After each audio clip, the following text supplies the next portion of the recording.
رمضان کی اہمیت۔ حضرت عبداللہ بن عباس سے روایت ہے کہ انہوں نے رسول اکرم صلی اللہ علیہ وآلہ وسلم کو یہ ارشاد فرماتے سنا کہ جنت کو رمضان مبارک کے لیے خوشبوؤں کی دھونی دی جاتی ہے اور شروع سال سے آخر تک اسے آراستہ کیا جاتا ہے۔ جب رمضان کی پہلی رات ہوتی ہے، عرش کے نیچے سے ایک ہوا چلتی ہے جس کا نام مشیرہ ہے۔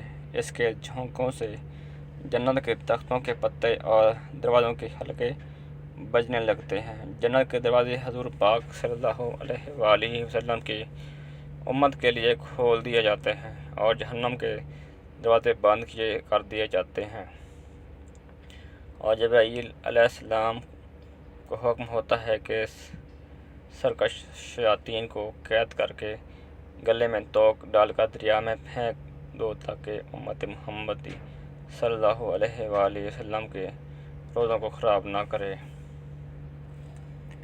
حضور اکرم صلی اللہ علیہ وآلہ وسلم نے یہ بھی فرمایا کہ اللہ تعالیٰ ایک منادی کرنے والے کو حکم دیتے ہیں کہ 3 مرتبہ یہ آواز دے، ہے کوئی مانگنے والا جس کو میں عطا کروں، ہے کوئی توبہ کرنے والا جس کو میں توبہ قبول کروں، ہے کوئی مغفرت چاہنے والا کہ میں اس کی مغفرت کروں۔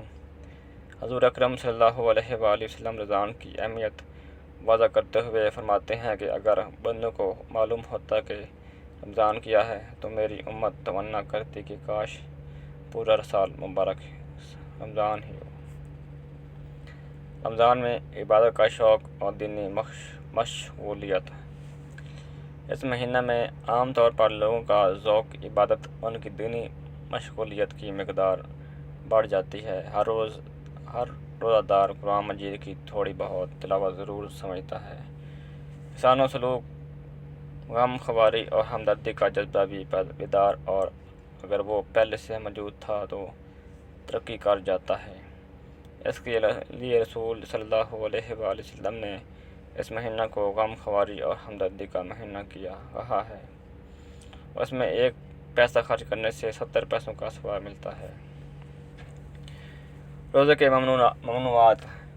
روزہ صرف ایک ایجابی فعل نہیں ہے، وہ سلبی بھی ہے۔ اس میں فضول گوئی، جھوٹ، غیبت اور وہ سب فعل جو پہلے سے مذموم تھے اور زیادہ مذموم ہو جاتے ہیں۔ ایک حدیث میں صاف طور پر کہہ دیا گیا ہے کہ جس نے روزہ بھی جھوٹ بولنا اور جھوٹ پر عمل کرنا چھوڑا تو اللہ تعالیٰ کو اس بات کی بالکل ضرورت نہیں کہ آدمی اپنا کھانا پینا چھوڑ دے۔ افطاری کی تیاری اور اس وقت کی فرحت و مسرت۔ لیجیے، بات کرتے روزے افطار کرنے کا وقت آ گیا۔ مسلمانوں کے گھروں اور مسجدوں میں پہلے سے افطار کی تیاریاں ہو رہی تھیں۔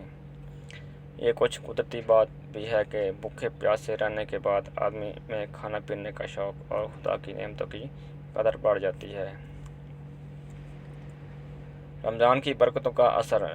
حضرت ابو ہریرہ رضی اللہ سے مروی ہے کہ حضرت صلی اللہ علیہ وآلہ وسلم نے ارشاد فرمایا، جب رمضان کا مہینہ داخل ہوتا ہے تو آسمان کے دروازے، اور ایک روایت میں ہے جنت کے دروازے، اور ایک روایت میں رحمت کے دروازے کھول دیے جاتے ہیں، اور جہنم کے دروازے بند کر دیے جاتے ہیں، اور شیطانوں کو زنجیروں بنا دی جاتی ہیں۔ روزہ داروں کے لیے جنت کا خصوصی دروازہ۔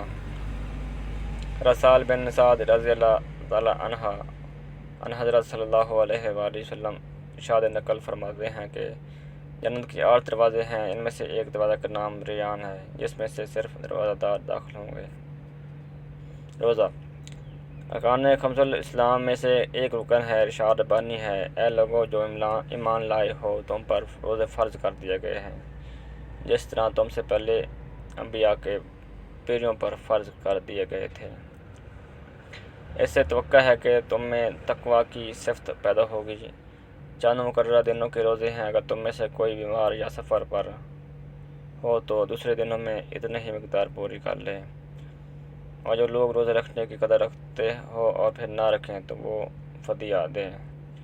ایک روزے کا فدیہ ایک مسکین کو کھانا کھلانا ہے، اور جو اپنی خوشی سے کچھ زیادہ بھلائی کرے تو اس کے لیے بہتر ہے۔ لیکن اگر تم سمجھو تو تمہارے حق میں اچھا یہی ہے کہ روزہ رکھ کر رمضان وہ مہینہ ہے جس میں قرآن نازل کیا گیا، جو انسان کے لیے سر ہدایت اور ایسی واضح تعلیمات پر مشتمل ہے جو راہ راست دکھانے والی اور حق باطل کا فرق کھول کر رکھ دینے والی ہے۔ لہذا اب سے جو شخص اس مہینے کو پائے اس کو لازم ہے کہ اس پورے مہینے کے روزے رکھے، اور جو کوئی مریض ہو یا سفر پر ہو تو دوسرے دنوں میں روزے کی تعداد پوری کریں۔ اللہ تمہارے ساتھ نرمی کرنا چاہتا ہے، سختی کرنا نہیں چاہتا، اس لیے یہ طریقہ تمہیں بتایا جا رہا ہے تاکہ تم روزے کی تعداد پوری کر سکو۔ جس ہدایت سے اللہ نے تمہیں سرفراز کیا ہے اس پر اللہ کی کبریائی کا اظہار و اعتراف کرو اور شکر گزار بنو۔ اسلام کے اکثر احکام کی طرح روزے کی فرضیت بھی بتدریج عائد کی گئی ہے۔ حضرت صلی اللہ علیہ وآلہ وسلم نے ابتدا میں مسلمانوں کو ہر مہینے میں صرف 3 دن کے روزے رکھنے کی ہدایت فرمائی تھی، مگر یہ روزے فاصل نہ تھے۔ 2 ہجری میں رمضان کے روزوں کا یہ حکم قرآن میں نازل ہوا، مگر اس میں اتنی رعایت رکھی گئی کہ جو لوگ روزہ کو برداشت کرنے کی طاقت رکھتے ہوں پھر روزہ نہ رکھیں، پھر ہر روز روزے کے بدلے ایک مسکین کو کھانا کھلا دیا کریں۔ بعد میں یہ دوسرا حکم نازل ہوا اور یہ رعایت منسوخ کر دی گئی، لیکن مریض، مسافر، حاملہ یا دودھ پلانے والی عورت، ایسے بوڑھے لوگوں کے لیے جن میں روزہ رکھنے کی طاقت نہ ہو، اس رعایت کو بدستور باقی رہنے دیا گیا، اور انہیں حکم دیا گیا کہ بعد میں جو عذر باقی نہ رہے تو قضا کے اتنے روزے رکھ دیں تاکہ رمضان میں ان سے چھوٹ گئے ہیں۔ ارشاد ربانی ہے، تمہارے لیے روزے کے زمانے میں راتوں کو اپنی بیویوں کے پاس رہنا حلال کر دیا گیا ہے، اور تمہارے لیے لباس ہیں اور تم ان کے لیے۔ اللہ کو معلوم ہے کہ تم لوگ چپکے اپنے آپ سے خیانت کر رہے تھے، مگر اس نے تمہارا قصور معاف کر دیا اور تم سے درگزر فرمایا۔ اب تم اپنی بیویوں کے ساتھ شب عاشی کرو اور جو لطف اللہ نے تمہارے لیے جائز کر دیا ہے اسے حاصل کرو۔ نئے راتوں کو کھاؤ پیو یہاں تک کہ تم کو سیاسی شب کی تاری سپیدہ صبح کی تاری نمایاں نظر آئے، تب یہ سب کام چھوڑ کر رات تک اپنا روزہ پورا کرو، اور جب تم مسجدوں میں معتکف ہو تو بیویوں سے مباشرت نہ کرو۔ جسم کی زکوٰۃ، عبادت بھی، صحت بھی۔ سحری اور طاری میں متوازن غذا لینی چاہیے تاکہ روزے کی حالت میں صحت و تندرستی برقرار رہے۔ روزہ انسان کی روح میں پاکیزگی، اعمال میں پرہیزگاری اور نفس پر قابو پانے کی طاقت و قوت پیدا کرتا ہے۔ روزہ دین اسلام کے 5 ارکان میں سے تیسرا اہم رکن ہے۔ یہ ایک جامع مقدس عبادت ہے اور انسانوں کی روحانی اخلاقی تربیت کا بہترین ذریعہ ہے۔ روزہ کی عبادت اس دنیا کی تمام قدیم و جدید مذاہب میں رائج ہے۔ تمام تاریخ انسانی یعنی حضرت آدم علیہ السلام سے لے کر ختم المرتب حضرت محمد صلی اللہ علیہ وسلم کے دور مبارک تک کوئی شریعت، انبیاء اور امتی ایسے نہیں ہے جس میں روزے جیسی عبادت بحکم الہی راج نہ ہو رہی ہو۔ حضرت آدم سے لے کر حضرت نوح تک ہر قمری مہینے کی 13، 14 اور 15 تاریخ یعنی ہر ماہ 3 روزے فرض تھے۔ قوم عود ماہ شنبہ سال میں دوبارہ روزے حشر و محرم کے روزے کے علاوہ اور دیگر کئی دنوں کے روزے فرض تھے۔ قوم انصاری کے روزے فرض ہوئے مگر اس نے شریعت عیسیٰ کے مطابق اس فرض مقصد کو پورا نہیں کیا بلکہ جسمانی ولی و دماغ آرام آرائش کو مقدم سمجھا۔ روزہ انسان کی روح میں پاکیزگی، اعمال میں پرہیزگاری اور نفس پر قابو پانے کی طاقت و قوت پیدا کرتا ہے۔ روزے میں سبزیوں اور پھلوں کا استعمال بے حد مفید ہوتا ہے۔ روزہ کی فرضیت کے بارے میں اللہ فرماتا ہے، اے ایمان والو، تم پر روزے فرض کیے گئے جس طرح تم سے پہلے لوگوں پر فرض کیے گئے تھے تاکہ تم متقی بن جاؤ۔ دراصل روزہ کی حقیقت و غایت اعلیٰ بھی یہی ہے کہ انسان متقی ہو جائے، کیونکہ یہی صفت تمام اعمال خیر کا سرچشمہ ہے، اور اس صفت کے بغیر انسان کامل ترین نہیں ہو سکتا۔ روزہ شرعی اصطلاح میں اللہ رب العزت کے حکم کے مطابق اور تابعداری میں رکنے اور ٹھہرنے کا نام ہے۔ قرآن کریم میں روزہ کے لیے صوم کا لفظ استعمال کیا گیا ہے۔ صوم کے معنی رک جانا، باز رہنا، ٹھہر جانا، خواہ اس کا تعلق کھانے پینے سے ہو یا بات چیت کرنے اور چلنے پھرنے سے ہو۔ یہ روزہ صرف کھانے پینے سے بچنے کا نام نہیں بلکہ لوگ اور فحش کوئی عمل شر سے بچنے کا نام ہے۔ روزہ کے روحانی طبی فوائد۔ روزہ دراصل ترقیات ہے جو نفس کے زہر کو مارنے کے لیے مہیا کیا جاتا ہے۔ روزہ دار حقیقت تمام نفسانی خواہشات پر کنٹرول کرنے کا نام ہے۔ روزہ کے غرض و غایت یہی ہے کہ مسلمان تقوی اختیار کریں۔ تقوی نام ہے اللہ تعالیٰ اس کے رسول محمد صلی اللہ علیہ وآلہ وسلم کے فرمانبرداری کا ان کاموں کی ادائیگی کے ذریعے جن کا حکم دیا گیا ہے اور ان کاموں سے بچنے کے لیے جن سے منع کیا گیا ہے۔ اس حال میں انسان اللہ کے مخلص ہو اور اپنے دل میں اس کا خوف محبت رکھتا ہو، یعنی یہی ایک ذریعہ ہے جس سے بندہ اللہ تعالیٰ کے غصے اور عذاب سے نجات پاتا ہے۔ تقوی کا منشا نفسی کشی نہیں بلکہ ضبط نفس ہے، اس سے نجات پاتا ہے۔ تقوی کا منشا نفسی کشی نہیں بلکہ ضبط نفس ہے۔ روزہ ہمارا علاج روحانی ہے، یعنی اس سے روحانیت بیدار ہوتی ہے اور حیوانی خصائص پر روحانی اور ملکاتی قوتیں غالب آتی ہیں اور انسان کو اللہ تعالیٰ کا قرب و نصیب ہو جاتا ہے۔ اگر روزہ سے شفائے روحانی نہ حاصل ہو تو حقیقت میں وہ روزہ نہیں فاقہ ہے۔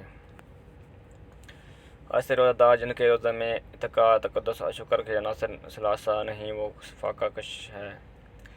وہ ایک بے رنگ بو پھول کی مانند، ایک جسم بے روح، ایک گوہر بے آب اور ایک آئینہ بے جوہر کی مانند بے حقیقت ہستیاں ہیں جن کی کوئی قدر و قیمت نہیں۔ حضور اکرم صلی اللہ علیہ وسلم نے اس نقطے کی طرف ارشاد فرمایا ہے کہ کتنے روزے دار ایسے ہیں جن کو روزے سے بھوک و پیاس کے سوا کچھ حاصل نہیں ہوتا، اور کتنے تہجد گزار ہیں جن کو نماز تہجد سے بیداری کے سوا کچھ نہیں ملتا۔ روزہ انسان کے روح میں پاکیزگی، اعمال میں پرہیزگاری اور نفس پر قابو پانے کی طاقت و قوت پیدا کرتا ہے۔ روزہ صبر طاقت ہے جو انسان کے گناہوں اور حملہ جہنم سے بچاتا ہے۔ یہ جسم کی زکوٰۃ ہے، قوت برداشت کو بڑھاتا ہے، انسان میں ضبط و نفس کی طاقت پیدا کرتا ہے۔ مثال صوم رمضان۔ مفتی فرمایا کہ رمضان شریف کا مہینہ بڑی رحمت کا مہینہ ہے۔ اس ماہ میں تمام شیاطین کو قید کر دیا جاتا ہے اور ہر عمل کا اجر 70 گنا کر دیا جاتا ہے۔ اللہ تعالیٰ نے اس امت پر پورے سال میں صرف ایک ماہ روزے فرض کیے گئے ہیں۔ روزے کو عربی میں زبان میں صوم کہتے ہیں۔ صوم کے لغوی معنی رکنے کے ہیں۔ روزہ کی اصطلاح تعریف۔ جو شخص روزانہ کی اہلیت رکھتا ہو وہ یہ نیت عبادت صبح صادق سے صبح سورج کے غروب ہونے تک کھانا پینا اور جماع کو چھوڑ دے۔ روزے کی کئی اقسام ہیں: فرض، واجب، نفل۔ پھر فرض کی 2 قسمیں ہیں: فرض معین اور فرض غیر معین۔ رمضان شریف کے روزے فرض معین کہلاتے ہیں، کفارہ اور رمضان کی قضا کے روزے فرض غیر معین کہلاتے ہیں۔ رمضان کے علاوہ اگر کوئی شخص کسی دن روزہ رکھنے کی نظر مانگے تو وہ واجب روزہ کہلاتا ہے۔ بغیر نظر مانگے رمضان اور روزے کی قضا کے علاوہ جو روزہ رکھا جاتا ہے وہ نفلی روزہ کہلاتا ہے۔ ویسے تو انسان پر لازم ہے کہ وہ اتنا علم ضرور سیکھے کہ اس کو حلال اور حرام کا پتہ ہو۔ چونکہ یہ ماہ رمضان ہے اس میں عموماً روزے کے وسائل سے واسطہ پڑتا ہے، اس لیے روزے کے چیدہ مسائل قلم بند کرتا ہوں، کیونکہ عوام انسان میں کچھ غلط قسم کے مسائل مشہور ہوتے ہیں، جیسے تیل سرما انجیکشن لگانے سے روزہ کا ٹوٹ جانا، یا بعض لوگوں کو مسائل کا علم تو ہوتا ہے لیکن مسائل اچھی طرح ذہن نشین نہیں ہوتے، کیونکہ 11 ماہ کا وقفہ انسان کو لازم کرنے کے لیے کافی ہے۔ روزہ کی چند مثال مندرجہ ہے۔ روزہ کے وہ صورتیں جن سے روزہ نہیں ٹوٹتا اور نہ ہی وہ مقرر ہوتا ہے، یعنی نہ ثواب میں کمی آتی ہے، نہ آنکھوں میں دوا اور سرما لگانا اور سر میں تیل لگانا، پورے جسم پر تیل کی مالش کرنا۔ دوستو، یہ تو میری روزے کے بارے میں ویڈیو۔ اگر یہ ویڈیو آپ کو پسند آئی ہو تو میرے اس چینل کو سبسکرائب کیجیے، لائک کیجیے، شیئر کیجیے تاکہ ہر اچھی آنے والی ہو اب تک پہنچ سکے۔ شکریہ۔